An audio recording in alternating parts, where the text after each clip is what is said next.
కొంచెం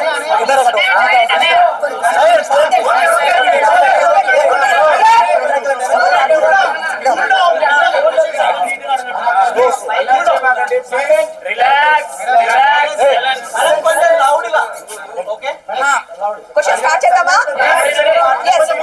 ఏంటి సరే గట్టిగా మాట్లాడండి, కొంచెం గట్టిగా మాట్లాడండి.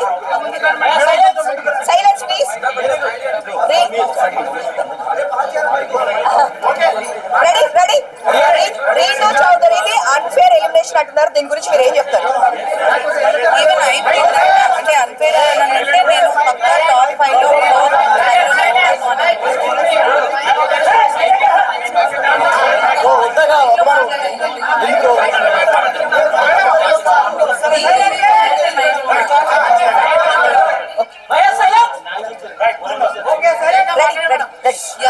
ఈవెన్ నేను కూడా అంతే టాప్ 5 లో పక్కా ఉంటాను అనే ధీమాతోనే ఉన్నాను. బట్ ఒకేసారి నేను ఎలిమినేట్ అయిపోయే వరకు నేనే తీసుకోలేకపోయాను. బట్ తర్వాత ఇంకా ఓకే అని యాక్సెప్ట్ చేశాను.